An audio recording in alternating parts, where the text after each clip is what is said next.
शोर नहीं, बातें कम करो तुम लोग। जल्दी जल्दी खाना खाओ और अपने रूम में चलो। अरे डस्टबिन, आराम से खाना। जहाँ खाना दिखाने घुसना चालू। अरे विनय, तू क्यों नहीं खा रहा?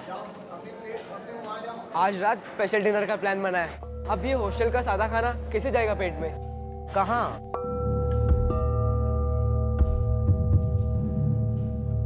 बाद में बताता हूँ। अरे विनय, खाना क्यों नहीं खा रहे हो तुम? भूख नहीं है सर। तबीयत ठीक है ना तुम्हारी? हाँ सर।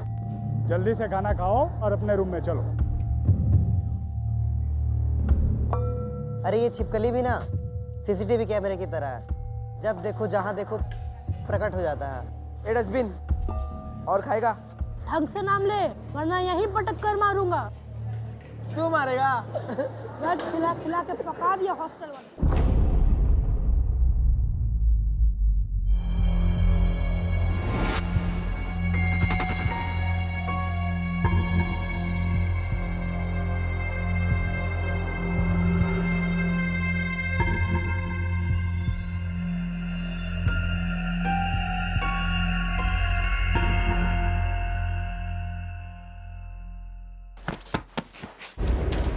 कौन?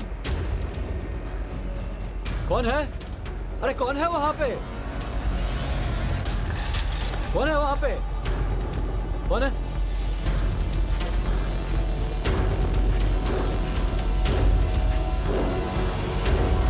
अरे ये तो विनय है। वार्डन साहब, वार्डन साहब, अरे जल्दी आइए, देखिए।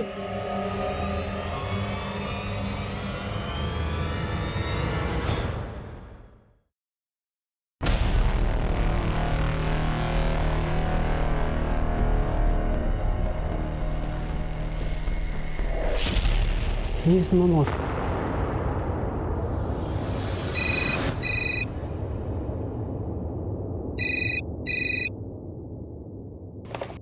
हेलो, नामकुम थाना। सर, बालाजी चिल्ड्रन हॉस्पिटल में एक बच्चे के एक्सीडेंट का केस आया है। ठीक है, हम अभी आते हैं।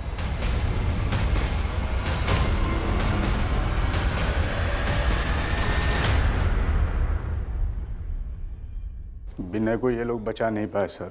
आप कौन? जी मैं हॉस्टल वार्डन अखिलेश शर्मा। इसके पेरेंट्स को इन्फॉर्म किया आपने? वक्त ही नहीं मिला। योगेश, इनसे नंबर लेके इसके पेरेंट्स को इन्फॉर्म कर दो। सर, नंबर बताइए।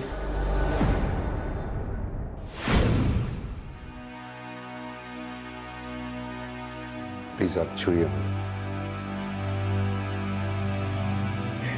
विनय, विनय मेरा बच्चा कहाँ चला गया? मुझे छोड़िए, कहाँ चला गया? तू एक ही चाह रहा था, तू कहाँ चला गया? विनय कहाँ चला गया? आपसे एक सवाल पूछना था। जी सर। विनय का बिहेवियर कैसा था? मेरा मतलब, उसने कभी आपसे कुछ बताया हो? उसे पढ़ाई का प्रेशर था या उसे कोई तंग करता था? नहीं सर, मेरा विनय बहुत अच्छा लड़का था सर। पढ़ने लिखने में बहुत अच्छा था सर। जी सर, कभी भी विनय की कोई कंप्लेन नहीं आई सर। फिर भी मुझे लगता है सर कि ये एक्सीडेंट ही है। ये पता लगाना हमारा काम है।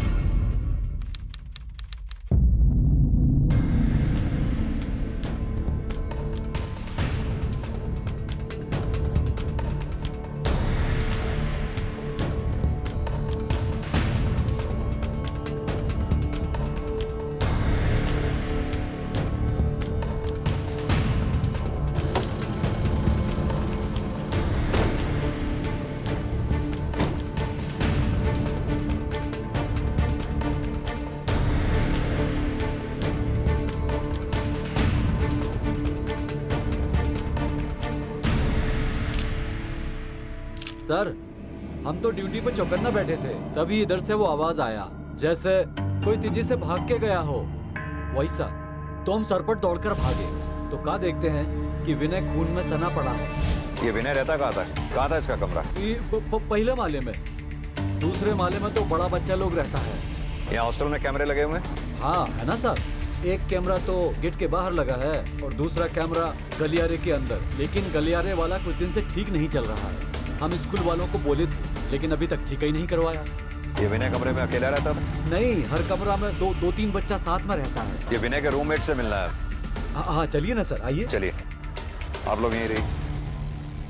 प्रिंसिपल साहब, हमें विनय के केस में स्कूल के बच्चों से कोई पूछताछ करनी है। ओके, हम आपको पूरा कोऑपरेट करेंगे, लेकिन ये पुलिस की वर्दी में हम अपने स्कूल में और हॉस्टल में आपको अलाउ नहीं कर सकते। ठीक, हम पूछताछ बाद में कर लेंगे।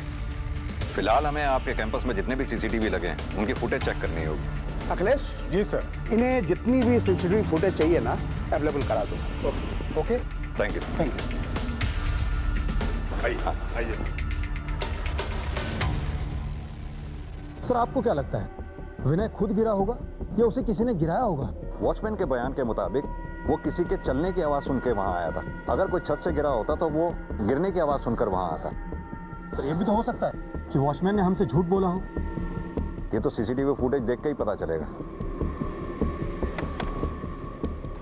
पुलिस जैसे जैसे इस केस की इन्वेस्टिगेशन में आगे बढ़ रही थी, कहीं ना कहीं उन्हें लगने लगा था कि ये कोई सुसाइड या एक्सीडेंट का केस नहीं है, बल्कि ये मर्डर भी हो सकता है।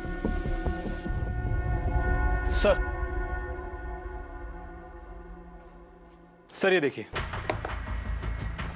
सर, रात को 11:15 बजे विनय हॉस्टल से बाहर निकला था और 12 बजे वॉचमैन ने हॉस्टल का गेट लॉक कर दिया था। सर 3:45 पर अचानक वॉचमैन की आंख खुली और वो दौड़कर उस जगह गया जहां पर उसे विनय जमीन पर पड़ा मिला। योगेश, जरा इसे जूम करना। ये देखो, विनय जिस एरिया में गिरा वो एरिया सीसीटीवी की रेंज से बाहर है, यानी कि हमें वॉचमैन के बयान के मुताबिक ही चलना होगा।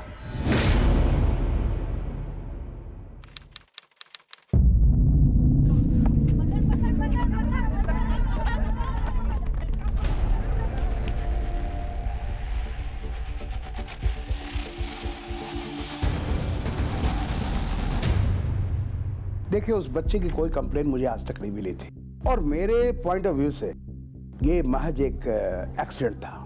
मिस्टर दुबे, वो पता लगाना हमारा काम है। ये प्रमोद है, आपको जहां भी जाना है, जिनसे भी मिलना है, ही विल हेल्प यू। आइए सर, यही बॉयज हॉस्टल है, सारे बच्चे यहीं रहते हैं।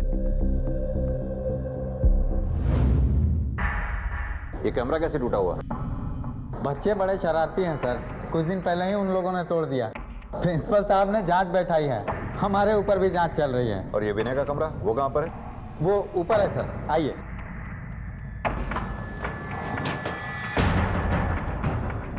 ये है विनय का कमरा। विनय के रूममेट्स कहाँ हैं? सर वो एनुअल फंक्शन होने वाला है तो वो एक्टिविटी रूम में होगा। योगेश, कमरे की अच्छी तरह से तलाशी लो, शायद कोई काम की चीज मिले। जी सर। आप चलिए मेरे साथ। चलिए सर।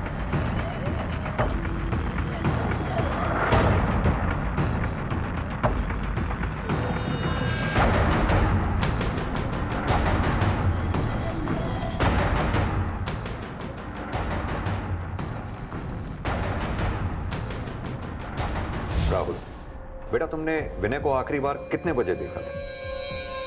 सर कुछ 11:15 बजे। पक्का याद है आपको? हाँ सर, क्योंकि उसी टाइम पे वॉचमैन आके रूम चेक करता है और फिर हॉस्टल का गेट लॉक करता है।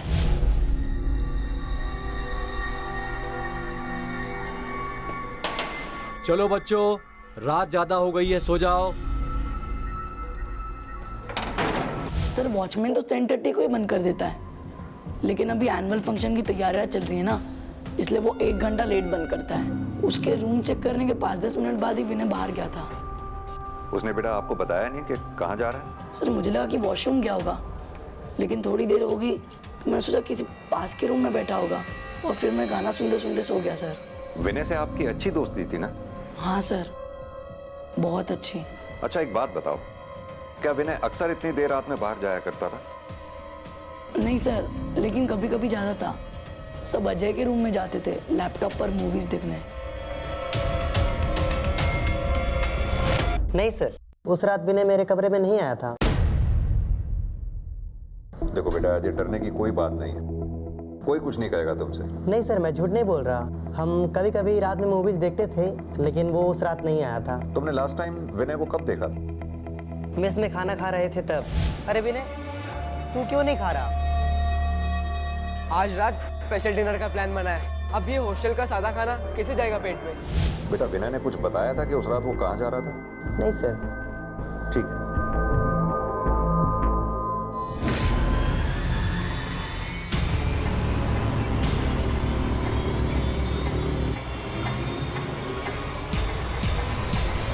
कुणाल, क्या कर रहे हो? जी सर, कपड़े गंदे हो गए थे सर, वही धो रहा हूँ सर।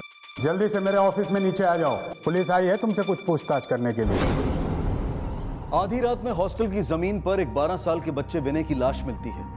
विनय ने कोई सुसाइड नोट नहीं छोड़ा था, इसलिए पुलिस सीसीटीवी फुटेज और स्कूल के टीचर्स और उसके करीबी दोस्तों से पता लगाने की कोशिश कर रही थी कि क्या यह कोई आत्महत्या का केस है या फिर इसमें मर्डर के कोई राज छिपे हैं। विनय की मौत की इस घटना से स्टूडेंट्स, हॉस्टल स्टाफ और पूरा रांची शहर गहरे सदमे में था। ज्यादातर वो अपने क्लासमेट अजय और संजय के साथ ही घूमता था। विनय का किसी के साथ झगड़ा हुआ था? हाँ, लेकिन मैंने विनय और उसके रूममेट राहुल के बारे में कुछ सुना था। क्या सुना था? सर, लड़के राहुल को विनय की गर्लफ्रेंड बुला कर चिढ़ाते थे। सर, ये तो मुझे पता नहीं, लेकिन एक दिन मैंने उन दोनों को लड़ते हुए देखा था। अरे विनय मेरी बात तो सुन। विनय तू मेरे साथ क्यों नहीं रहना चाहता इस रूम में? बता ना विनय। मैंने कहा ना रहने देना मुझे तेरे साथ। अरे लेकिन हुआ क्या, वो तो बताओ। सारे लड़के चिढ़ाते हैं हमें, तरह तरह की बातें करते, मुझे नहीं देना। अरे विनय मेरी बात तो सुनो। जैसे ही छिपकली मुझे दूसरा रूम दे देगा मैं चेंज कर दूंगा बस। अरे विनय मुझे नहीं देना तेरे साथ। विनय मैंने कहा ना, नहीं तो नहीं। विनय मेरी बात तो सुन ले। एक बात क्लियर है कि उन दोनों में दोस्ती बिल्कुल नहीं। ठीक है, तुम जाओ। ये विनय अपना रूम चेंज क्यों करना चाहता था? इन लड़कों का क्या है सर, रोजाना कोई ना कोई इन्हें बहाना मिलना चाहिए रूम चेंज करने के लिए। और वो बाकी लड़के जो उन्हें चिढ़ाया करते थे उनका क्या? ऐसे छोटे मोटे हंसी मजाक तो स्कूल कॉलेजेस में हुआ करते हैं ना सर। वैसे कोई भी सीरियस बात हुई होती मुझे तो जरूर पता चलता। उन लड़कों के बारे में कुछ पता लगा जिन्होंने कैमरा तोड़ा था? नहीं सर। अरे तो कैमरा तोड़ते वक्त रिकॉर्डिंग तो हुई होगी ना? अरे सर, आजकल के बच्चे तो स्मार्टफोन से भी ज्यादा स्मार्ट होते हैं। सारे के सारे मंकी कैप पहने हुए थे।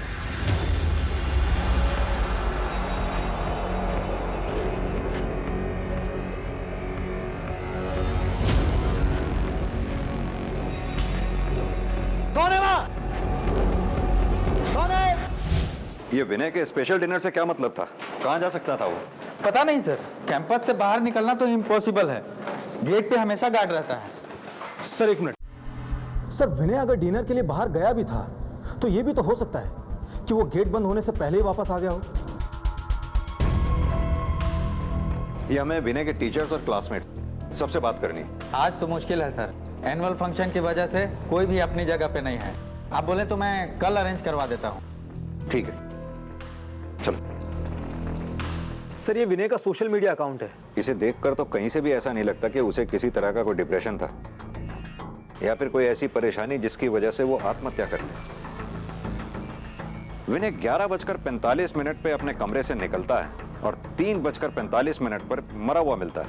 सर, वॉचमैन के मुताबिक उसने रात को 3:45 पर कोई आवाज सुनी थी, लेकिन सवाल ये उठता है कि 11:45 से 3:45 तक विनय था कहां? यही तो पता लगाना है। विनय अगर छत से गिरा है तो फिर उसका चेहरा क्यों डैमेज है? उसकी आंख और नाक पे चोट लगने का क्या कारण हो सकता है, जबकि उसकी लाश तो पीठ के बल मिली थी? योगेश, एक काम करो, विनय की पोस्टमार्टम रिपोर्ट से यह पता लगाओ कि उस रात विनय ने खाया क्या था। Okay sir.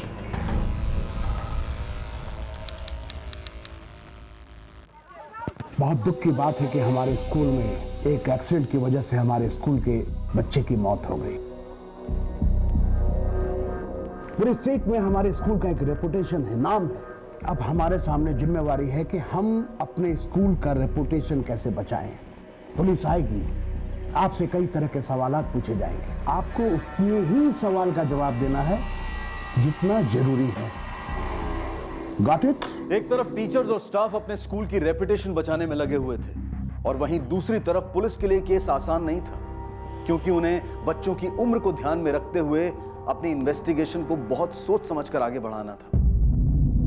6x - 42, 6 into x, 6x Vinod sir and 6 into जी आइए सर। इन्हें प्रिंसिपल साहब ने भेजा है, आपसे कुछ बात करना चाहते हैं। बोलिए सर। मिस्टर विनोद, हमें जी क्लास के बच्चों से कुछ बात करनी। हाँ सर, प्लीज, व्हाई नॉट। अच्छा, हमें बताएंगे ये विनय कहाँ बैठा करता था? सर विनय तो वहाँ बैठा था, प्रतीक के पास।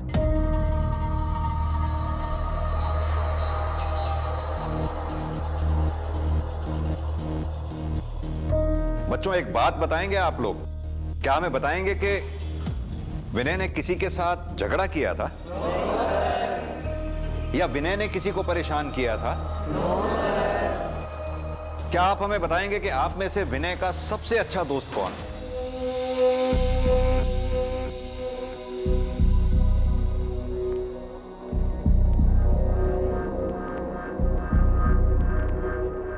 तुम्हारा नाम अजय है ना? Yes sir. तुम्ही से हमने उस दिन कमरे में बात की थी। Yes sir. मिस्टर विनोद। जी सर। क्या मैं अजय से थोड़ी देर बाहर बात कर सकता हूं? जी सर। अजय तुम सर के साथ बाहर जाओ। Thank you.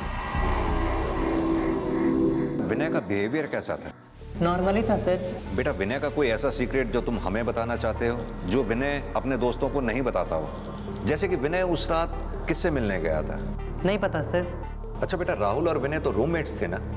फिर दोनों साथ में क्यों नहीं बैठते थे? दोनों पहले साथ ही में बैठते थे, फिर एक दिन विनय मेरे पास आया और उसने मुझे अपने पास बैठने के लिए कहा, और जब राहुल क्लास में आया तो उसी बात को लेकर विनय के साथ राहुल का झगड़ा हो गया।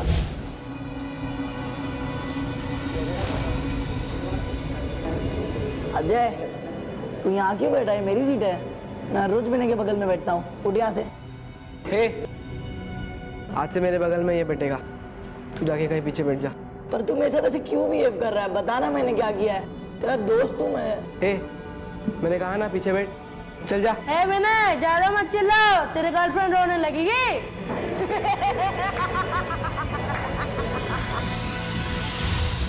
अच्छा और एक बात, राहुल को सारे दोस्त विनय की गर्लफ्रेंड क्यों बुलाते थे? पता नहीं सर, बस बुलाते थे। तो विनय और तुम सारी क्लासेस में साथ में ही बैठते थे? हाँ सर, बस 8 क्लास को छोड़कर।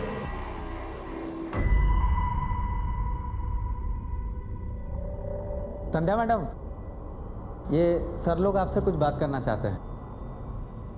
संध्या जी, हमें विनय के बारे में कुछ सवाल करने हैं आपसे। आप सब लोग चुपचाप अपना काम करिए, हम अभी आते हैं। संध्या जी, आपने कभी विनय को खराब मूड में या डिप्रेशन में देखा था? नहीं सर, वो तो बिल्कुल नॉर्मल था। बाकी बच्चा लोग के साथ मिलजुल कर अपना काम किया करता था। बहुत दुख हुआ सर उसके एक्सीडेंट का सुनकर। आपको ऐसा क्यों लगता है कि उसका एक्सीडेंट हुआ था? सर, जैसा बातचीत सब लोग स्कूल में कर रहा है उसके बाद तो यही लगता है। लेकिन अभी कुछ क्लियर नहीं हुआ है, जांच जारी है उसकी। संध्या जी, एक काम कीजिए, आपकी आर्ट क्लास में जितने भी स्टूडेंट हैं उनकी लिस्ट दीजिए हमें, जिसमें विनय आया करता था। जी। वैसे एक बात बताइए, आपकी आर्ट क्लास में विनय किसके साथ बैठता था?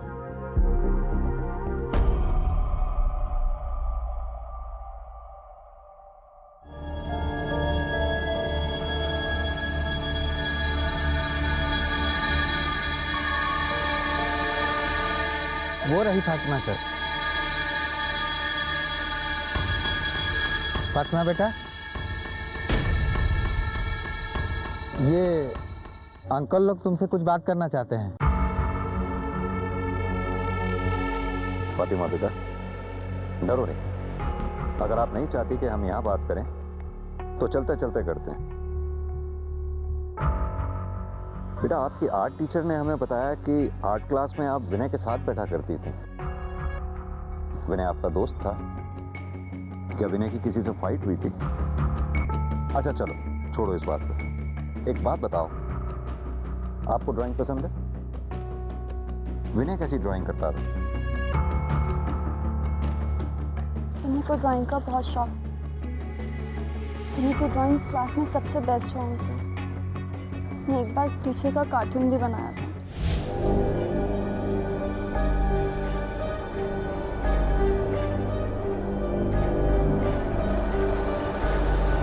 सबको बड़ा मजा आ रहा था। फिर तो आपकी आर्ट टीचर विनय को बहुत पसंद करती होंगी, क्योंकि उसकी ड्राइंग अच्छी थी। नहीं, टीचर को वो कार्टून देखकर बहुत गुस्सा आया।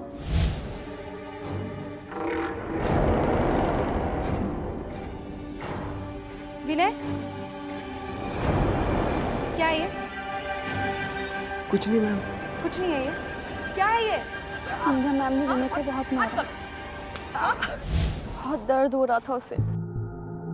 उस दिन के बाद संध्या मैम विनय को बिल्कुल पसंद नहीं करती थी, बिल्कुल अच्छे से बात नहीं करती थी। हाँ तो क्या हो गया सर, हम और भी तो बच्चा लोग को पनिशमेंट देते हैं ना, लेकिन इसका मतलब ये तो नहीं है कि हम उन्हें मार डालेंगे। सर कभी कभी बच्चा लोग क्लास में इतना शैतानी कर देता है कि हमें उनको पनिश करना पड़ता है। तो आपने विनय को एक ही बार पनिश किया था? अब सर हमें ना जाना होगा, अब हमारे क्लास का टाइम हो रहा है। ठीक है। Thank you. राहुल बेटा, बिल्कुल मत घबराओ, सब कुछ खुल के बताओ। सर सब मुझे विनय की गर्लफ्रेंड कहकर चिढ़ाते थे और ये सब मुझे जरा सा भी अच्छा नहीं लगता था और इससे विनय भी चिढ़ता था। सर राहुल, आप हमें एक बात बताइए, सब आपको ऐसा क्यों चिढ़ाते थे?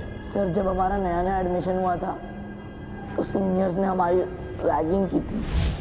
अबे चल कट बैठ। मैं नहीं पहनूंगा। जितना बोला ना उतना कर। इधर पैंट करके नहीं मंगा करो उसे। चल पहन फटाफट, चल पहन ना।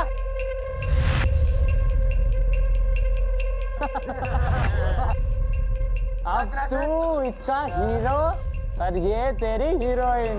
चलो चिपक के नाचा, चलो चल। अरे वाह वाह। अब ना एक काम करो, एक दूसरे को ना किस करके दिखाओ। सर अगले दिन कॉरिडोर में सब हमें चिढ़ाने लगे। देखो देखो हीरो हीरोइन जा रहे हैं। ए हीरोइन, क्या मस्त लग रहा है साथ में यार।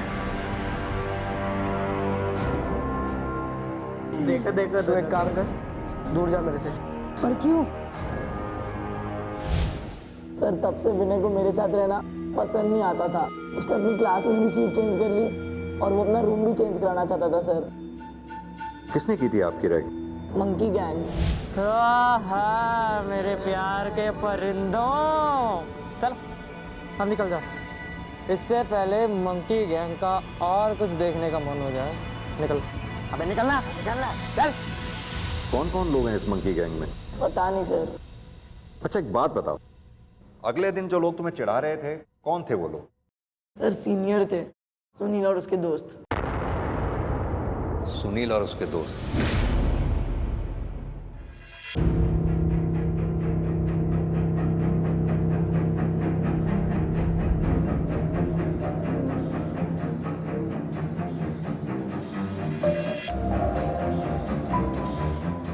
कुणाल,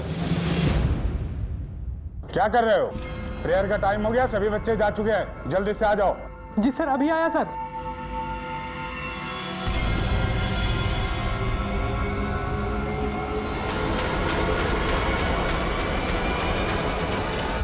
विनय की मौत को 3 दिन बीत चुके थे, लेकिन अपनी पूरी इन्वेस्टिगेशन के बावजूद पुलिस अब तक किसी भी पुख्ता नतीजे पर नहीं पहुंच पाई थी। स्टूडेंट्स के माता पिता और रांची शहर के लोग अपने बच्चों की सेफ्टी को लेकर डरे हुए थे। यहां तक कि स्कूल एडमिनिस्ट्रेशन पर भी स्कूल की सेफ्टी को लेकर सवाल उठने लगे थे। दूसरी तरफ मीडिया भी बार बार पुलिस से विनय की मौत का कारण पूछ रही थी। पुलिस पर प्रेशर बढ़ता जा रहा था और तभी इस केस का रुख अचानक तब पलट गया जब पुलिस के हाथ विनय की पोस्टमार्टम रिपोर्ट आई। सर रिपोर्ट के हिसाब से विनय की मौत नीचे गिरने से नहीं हुई है, बल्कि उसके सर पर किसी भारी चीज से वार किया गया था। और सर विनय की मौत रात को 12:30 बजे हुई थी, वो भी बहुत ज्यादा खून बह जाने की वजह से। सर विनय का खून करीब 4 घंटे बहा था। एक बात और सर, जिस रात विनय की डेथ हुई थी उस रात को उसने डिनर में मटन खाया था। एक काम करो, विनय के हॉस्टल की मेस से यह पता लगाओ कि मंगलवार की रात को मेस में खाना क्या बना था। और एक बात, फॉरेंसिक टीम से विनय के जूतों के सैंपल मंगवाओ। क्या पता उसके जूतों के नीचे कुछ ऐसा लगाओ जिससे हमें यह क्लू मिले कि वो उस रात कहां गया था। सर पोस्टमार्टम रिपोर्ट ने पुलिस के शक को यकीन में बदल दिया। उस रात हॉस्टल में विनय की बड़ी बेरहमी से हत्या की गई थी। एक 12 साल के बच्चे से किसी की ऐसी क्या दुश्मनी हो सकती थी कि किसी को उसे जान से मारने पर मजबूर होना पड़े।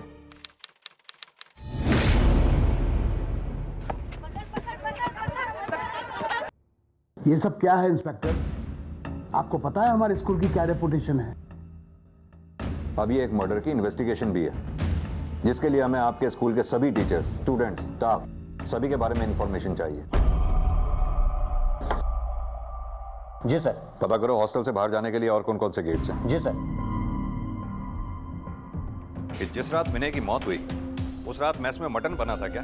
उस दिन मंगलवार था ना सर, और मंगलवार को कभी नॉनवेज नहीं बनता, वेज ही बना था। ये मुझे विनय के दोस्त सुनील से बात करनी है। विनय की मौत से 2 दिन पहले हॉस्टल के सारे कैमरे किसी मंकी गैंग ने तोड़ दिए और हमें यह भी पता है कि तुम उस मंकी गैंग के मेंबर हो। Monkey gang? कौन सा मंकी गैंग सर? मैं किसी मंकी गैंग का मेंबर नहीं हूँ। राहुल और विनय की जिस रात हॉस्टल में रैगिंग हुई थी उसके बाद से तुमने उसे चिढ़ाना शुरू कर दिया था। देखो देखो हीरो हीरोइन जा रहे हैं। हीरोइन देखो, हॉस्टल में जो कुछ भी हुआ है ना वो बहुत ही गलत था और कानून इसके लिए सजा भी दे सकता है।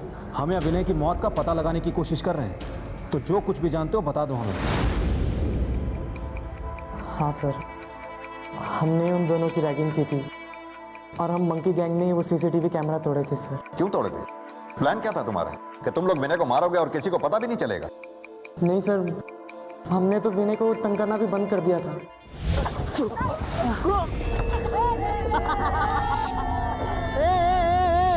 देखो इसकी गर्लफ्रेंड कैसे इसको संभाल रही है।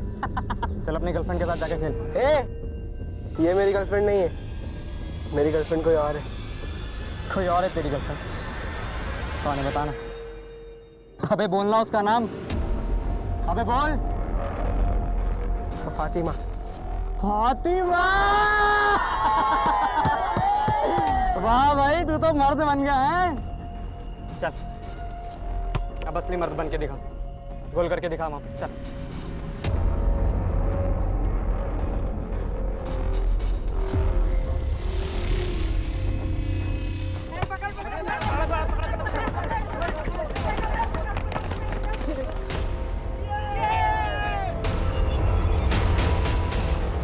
हाँ सर, मैं मानता हूँ कि मेरी गलती है, लेकिन मैंने विनय को नहीं मारा है सर। सर, हॉस्टल से बाहर जाने का एक रास्ता और भी है। चलो।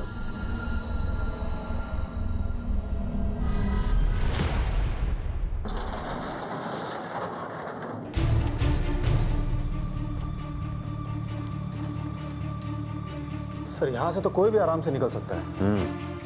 एक बात तो क्लियर है, विनय के साथ जो कुछ भी हुआ है वो हुआ इसी कैंपस के अंदर है। क्या तो फेंसिंग भी इतनी है कि स्टूडेंट निकल के बाहर जाएगा कहाँ?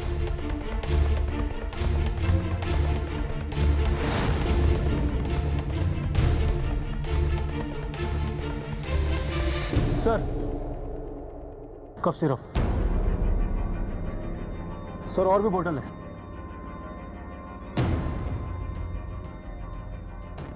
इतनी सारी बोतल तो नशे के लिए इस्तेमाल हो सकती है।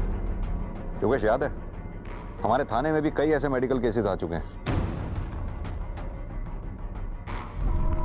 सर, ये देखिए, लगता कुछ खोदा गया है।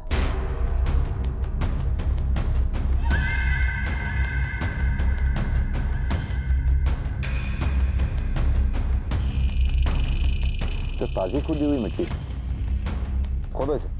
जी सर।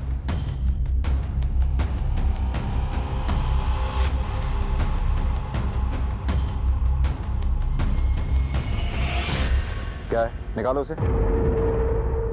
सर, ये लीजिए।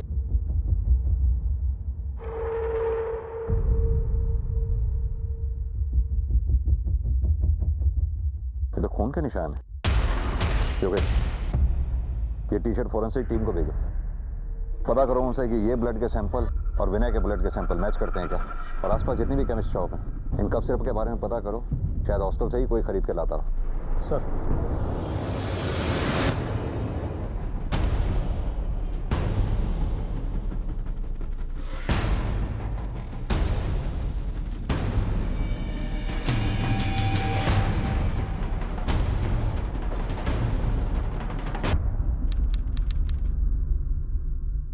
तुम लोगों को तुम्हारे माँ बाप ने यहां पढ़ने लिखने के लिए भेजा और तुम यहां आकर नशा करने लगे। सर, उस टी शर्ट पर लगे खून के सैंपल विनय के ब्लड से मैच कर गए हैं।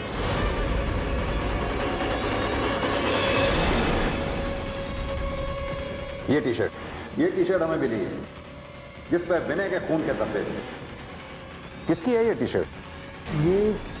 ये तो कुणाल की टी शर्ट है सर। सर ये टी शर्ट तो मेरी है सर, लेकिन मैंने विनय को नहीं मारा सर। मैं अपनी कप सिरप की बोतल डस्टबिन के पास रखता था ताकि कोई चुरा ना ले, और जब उस रात मैं वहाँ गया तो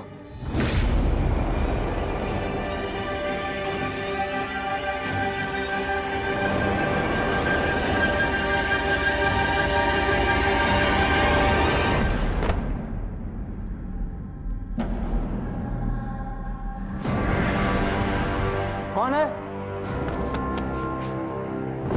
कसम से सर मैं सच बोल रहा हूँ सर, मैंने विनय को नहीं मारा सर, और तो मैं कभी भी विनय के साथ कप सिरप भी नहीं पिया। अगर विनय नशा करता भी था तो ये बात किसी को पता हो ना हो, एक को जरूर पता होगा। सर मैंने कभी उसे पीते हुए नहीं देखा, लेकिन हो भी सकता है। सर विनय उतना अच्छा लड़का नहीं था जितना हम सोचते थे। वो तो एग्जाम में चीटिंग भी करता था, और एक दिन पता नहीं कैसे उसे मैथ्स पेपर मिल गया।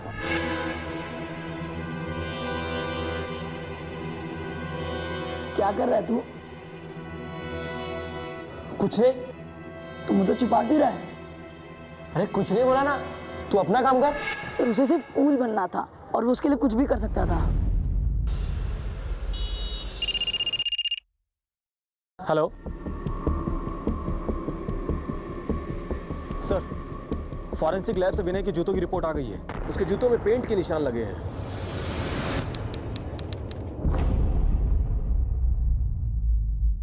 आइए सर, ये स्टाफ क्वार्टर है। यहाँ कैमरा क्यों नहीं लगा हुआ? जरूरत नहीं थी तो स्कूल प्रशासन ने लगवाया भी नहीं। कौन कौन रहते हैं? सारे टीचर्स रहते हैं सर। चलिए आइए, थोड़ा साइड देना भाई।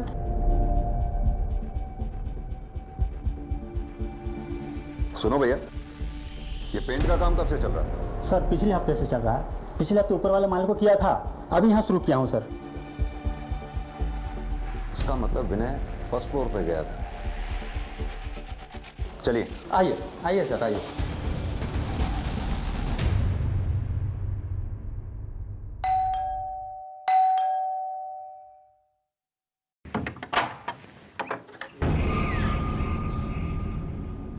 फातिमा, तुम यहाँ? बेटा कौन है? क्या हुआ? वो पुलिस वाले अंकल। आप इसी स्कूल में पढ़ाती हैं? जी हाँ, प्राइमरी सेक्शन में हूँ मैं। और आप? जी मैं अफजल, इनका शौहर। आप लोगों से कुछ पूछताछ करनी है। सर आप हमें क्यों परेशान कर रहे हैं? मैं जितना जानता था सब कुछ बता दिया, इससे ज्यादा मैं कुछ नहीं जानता। अफजल साहब, इसमें परेशान करने की कोई बात नहीं है। हमें पता चला है आपकी बेटी फातिमा और विनय काफी अच्छे दोस्त थे, और उस रात विनय इस फ्लोर पे भी आया था। सर आया होगा, हमने कहा ना कि हम उस रात फिल्म देखने गए थे, घर में कोई नहीं था। क्या नाम बताया था आपने? कौन सी फिल्म देखने गए थे आप लोग? Lakshmi mall sir.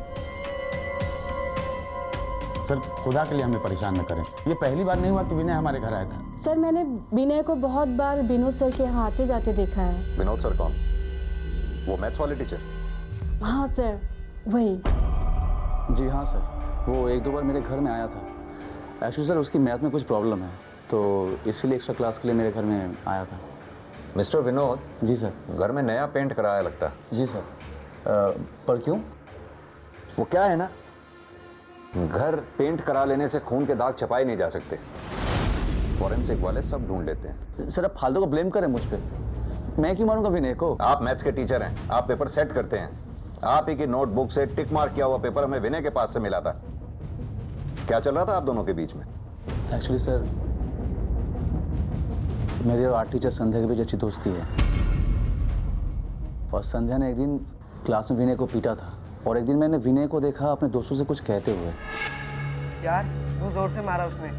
तू एक काम कर, प्रिंसिपल को कंप्लेन कर दे और अपने पेरेंट्स को भी साथ ले आ। अरे सब परेशान है संध्या मैम से। अगर तू अपने पेरेंट्स को साथ ले आएगा तो प्रिंसिपल पक्का उसे स्कूल से निकाल देंगे। मुझे डर था सर कि कहीं विनय ने संध्या की कंप्लेन कर दी तो उसे स्कूल से निकाल दिया जाएगा सर, इसलिए मैंने उसे मिलने के लिए बुलाया। घबराओ मत, मुझे अपना दोस्त समझो।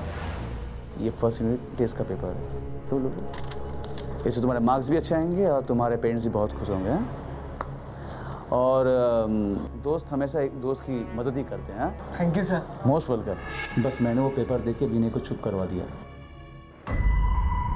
सर एक लड़का सुनील, आप उससे बात कीजिए सर, वो हमेशा विनय को तंग करता था। क्या तंग करता था? यही कि सर उससे पैसे लेना, सामान मंगवाना, इसलिए सर मैंने सुनील से बात करके सब प्रॉब्लम सॉल्व किया। देखो, तुम विनय को अकेले छोड़ दो, उसने मुझे सब कुछ बता दिया है। सुधर जाओ वरना ये मैटर प्रिंसिपल तक जाएगा। ओके? उसके बाद सर उन दोनों में सब कुछ सॉल्व हो गया था। ये सब कब हुआ? ये सर विनय के मरने से 2 दिन पहले का था। सर सुनील ने हमसे झूठ बोला था, उसने विनय को तंग करना कभी बंद किया ही नहीं। अगर ये विनोद सच कह रहा है कि इसने सुनील को स्कूल से निकलवाने की धमकी दी थी, तो ये भी तो हो सकता है कि सुनील विनय से बदला लेना चाहता हो।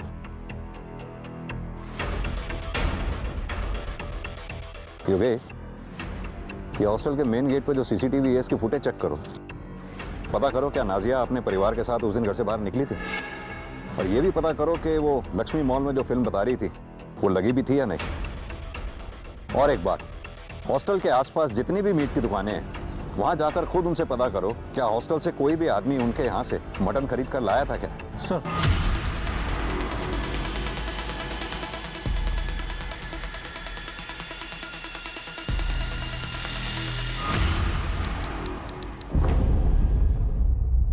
सर सीसीटीवी फुटेज में नाजिया की कार हॉस्टल के अंदर रात को 1 बजे एंटर होते दिख रही है, लेकिन सर शीशे पर तेज रोशनी पड़ने की वजह से कार के अंदर और कौन कौन था ये मालूम नहीं लग पाया। इस कार को वेरीफाई करवाया वॉचमैन से, ये कार किसकी है? हाँ सर, वॉचमैन ने बताया कि उस रात को उसने नाजिया की कार को ही अंदर जाते देखा था, लेकिन सर गाड़ी के शीशे बंद होने की वजह से वो भी नहीं बता पा रहा है कि गाड़ी के अंदर और कौन था। एक बात और सर, उस दिन हॉस्टल के अंदर सिर्फ 3 लोग ही मीट खरीद कर लेकर आए थे। कौन कौन? सर स्कूल का गार्ड, स्कूल का क्लर्क और स्कूल टीचर नाजिया का हस्बैंड अफजल। योगेश एक काम करो, मंगलवार की रात 10:30 बजे की लक्ष्मी मॉल की सारी सीसीटीवी फुटेज चेक करो। सर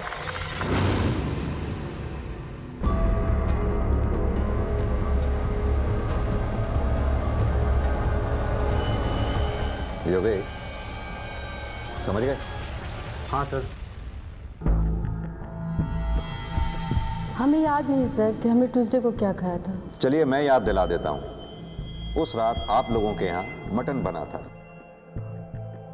हो सकता है सर, ये हमारे यहाँ याद रखने वाली बात नहीं है। घबराओ मत बेटा, मैं बस आपसे कुछ सवाल करूंगा, सच सच बताना। आप नॉनवेज खाते हो? जी। चिकन या मटन? दोनों। तो एक बात बताओ, क्या ट्यूसडे को आपने चिकन खाया था? नहीं, मटन।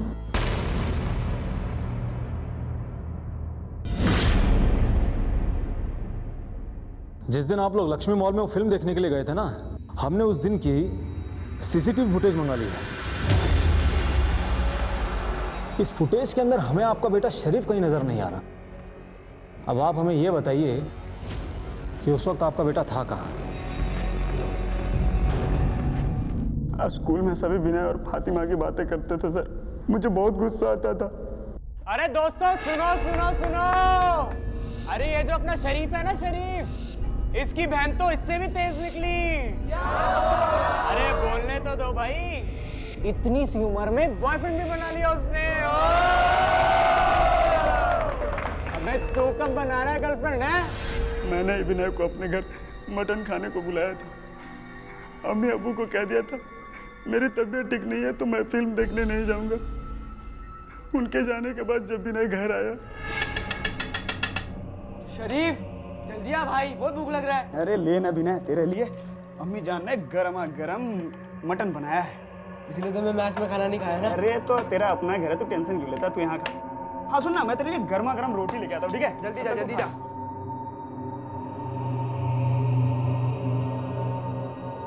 अरे वाह शरीफ, तेरी मम्मी ने तो बहुत अच्छा खाना बनाया। हाँ भाई, मेरी अम्मी जान बहुत अच्छा खाना बनाती है। हाँ हाँ, टेस्टी है।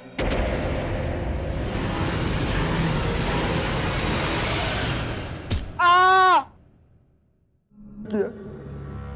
उसके बाद विनय की बॉडी को बॉयज हॉस्टल में डालकर आ गए।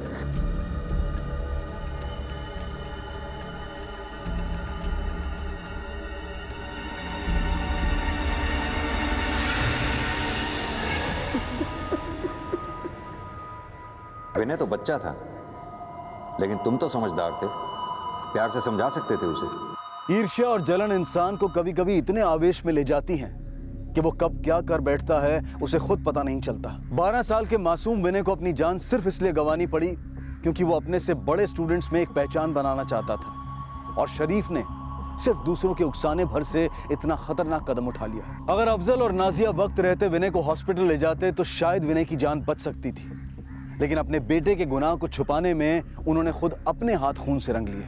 अफजल और नाजिया पर आईपीसी की धारा 107 और 304A के तहत कोर्ट में कार्रवाई चल रही है और उनके बेटे शरीफ को बाल सुधार गृह में भेज दिया गया है। अब मैं अनूप सोनी आपसे विदा लेता हूं, फिर मुलाकात होगी अगले एपिसोड में एक और चौंका देने वाले केस के साथ। तब तक अपना और अपने परिवार का ख्याल रखें और देखते रहें क्राइम पेट्रोल डायल 100। सबक एक को सीख हम सबको। जय